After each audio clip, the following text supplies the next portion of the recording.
ठंड के दिनों में जब कोहरा पड़ता है और दिन के समय सूरज बहुत कम दिखता है या फिर बिल्कुल भी नहीं दिखाई देने लगता है, तब ये पौधे का नाजुक समय होता है। इस समय पौधे की ग्रोथ कम होने लगती है और बहुत सारी फंगल डिजीज पौधे को नुकसान पहुंचाती है। पौधा फंगल डिजीज के कारण मर भी सकता है और यहाँ तक कि पाले से भी मर जाता है।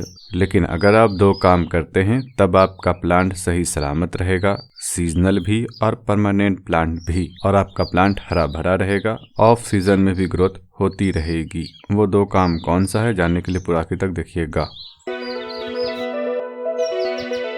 सबसे पहला काम करना है पौधे में नाइट्रोजन की मात्रा को बढ़ा देना है। लेकिन हर एक पौधे में नाइट्रोजन को बढ़ाना नहीं है। कई पौधों में फायदा पहुंचाएगा और कुछ में नुकसान भी पहुंचाएगा। किस में बढ़ाना है और किस में नहीं, वो मैं आपको आगे बताता हूँ। और जब आप पौधे में नाइट्रोजन की मात्रा को बढ़ाएंगे तब पौधे की पत्तियां हरी भरी होगी, ग्रोथ ज्यादा होगी, पौधे को अंदर से गर्माहट मिलेगी, जिससे ठंड का साइड इफेक्ट उन पर कम होगा। ऑर्गेनिक में सबसे आसान और सस्ता है कि आप मस्टर्ड केक का लिक्विड खाद दे सकते हैं। 100 ग्राम मस्टर्ड केक को 15 लीटर पानी में डाल देना है। ठंड के दिनों में 4 दिनों तक इसे ढककर या फिर छाया में छोड़ देना है। 5वें दिन से आप इसका इस्तेमाल कर सकते हैं। पौधे में आप जितना पानी देते हैं उतनी मात्रा में दे दीजिए। विंटर सीजन के सीजनल प्लांट में और जिस परमानेंट प्लांट का ग्रोइंग सीजन विंटर सीजन है, उनमें आपको हर 10 दिनों के अंतराल पर देना है। 15 दिनों के अंतराल पर भी दे सकते हैं। ख्याल रखिएगा, मस्टर्ड केक का लिक्विड खाद किसी भी इंडोर पौधे में आपको नहीं देना है।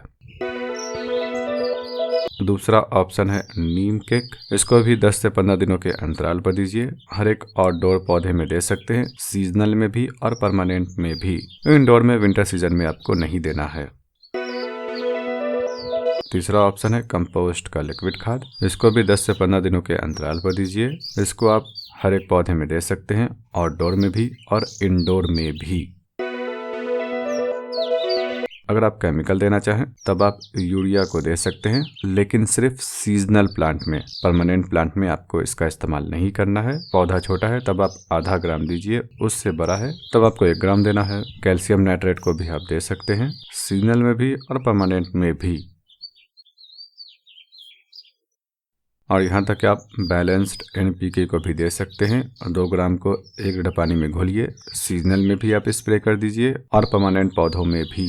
इंडोर में भी स्प्रे कर सकते हैं और आउटडोर में भी। इस बात का ख्याल रखिएगा, जिस किसी फ्रूटिंग प्लांट में फ्लावर बड लगी हो या फिर फूल खिला हो या फिर वेजिटेबल प्लांट में आपको फूल दिख रहे हों, उन पौधों में आपको नाइट्रोजन को नहीं बढ़ाना है, वरना फूल झड़ जाएगा। इनमें आपको फास्फोरस और पोटेशियम का इस्तेमाल करना है। इस बात का ख्याल रहेगा, जिस फ्रूटिंग प्लांट में फ्लावरिंग के बाद फल बन चुके हैं उनमें आप नाइट्रोजन को बढ़ा सकते हैं। जिन वेजिटेबल प्लांट में फ्लावरिंग के बाद वेजिटेबल लग चुकी हो उनमें भी आप नाइट्रोजन को बढ़ा दीजिए। इस बात का ख्याल रखिएगा, जिस परमानेंट प्लांट का ग्रोइंग सीजन गर्मी और बरसात का मौसम है उन पौधों में भी आपको मस्टर्ड केक का लिक्विड खाद देना है, लेकिन महीने में सिर्फ 1 दफा। बिल्कुल इनको भूल नहीं जाना है। लेकिन हाँ, जो ये प्लांट डोरमेंसी में जा चुका है यानी विंटर सीजन के कारण ग्रोथ रुक चुकी है, तब आपको इनमें केमिकल का इस्तेमाल बिल्कुल नहीं करना है। ऑर्गेनिक इनमें दे सकते हैं। और जिस भी सीजनल प्लांट की भरपूर ग्रोथ हो चुकी हो और आप उनसे फूल लेना चाहते हो, तब उन पौधों में भी आपको फास्फोरस और पोटेशियम को बढ़ाना है। जब आप नाइट्रोजन को बढ़ाते हैं या फिर केमिकल को बढ़ाते हैं तब प्लांट की ग्रोथ कम समय में ज़्यादा होगी और यहाँ तक कि प्लांट को अंदर से गर्माहट मिलेगी, जिससे सर्दी का साइड इफेक्ट उन पौधों पर कम दिखाई देगा और प्लांट बचा रहेगा। दूसरा काम करना है कि पौधे को फॉग से बचा कर रखना है, क्योंकि जब फॉग पड़ता है तब इन ठंडी बूंदों के कारण बहुत सारी फंगल डिजीज लगने का खतरा रहता है। इस बीमारी का नाम है ब्लैक स्पॉट। ये एक फंगस जनित बीमारी है। इसके अलावा पाउडरी मिल्ड्यू और डॉनी मिल्ड्यू लगने का भी खतरा रहता है। इसलिए सबसे पहले आपको इन ठंडी बूंदों से पौधों को बचाना है। इसके लिए आप पौधे के ऊपर सुबह सवेरे पानी का स्प्रे कीजिए। जमीन से निकला हुआ वो पानी जो कुदरती तौर पर हल्का सा गर्म हो, बिल्कुल सुबह सवेरे आपको स्प्रे कर देना है। कोहरे की ठंडी बूंदें धुल जाएगी। अगर आप ये काम नहीं कर सकते हैं तब आपको करना यह है कि पौधे को फॉग से बचाना है। इसके लिए पौधे को इवनिंग के समय प्लास्टिक शीट से ढक दीजिए। लेकिन आपको ये दोनों काम हर दिन करना पड़ेगा।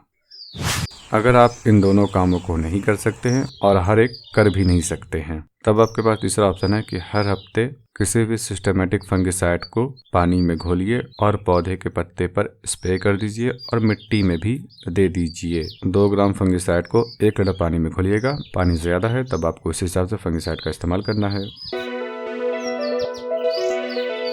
इस बात का ख्याल रखिएगा, हर एक इंडोर प्लांट को फॉग से बिल्कुल बचा कर रखना है। आउटडोर प्लांट पर फॉग का असर कम होता है लेकिन इंडोर प्लांट पर बहुत ज़्यादा होता है। फॉग से बचाने के लिए आप ग्रीन नेट का सहारा भी ले सकते हैं। 90 से 95% शेड वाले ग्रीन नेट के नीचे इसको रख दीजिए। अगर फॉग बहुत ज़्यादा पड़ रहा है तब ग्रीन नेट के ऊपर या फिर नीचे ट्रांसपेरेंट प्लास्टिक शीट को लगा दीजिए।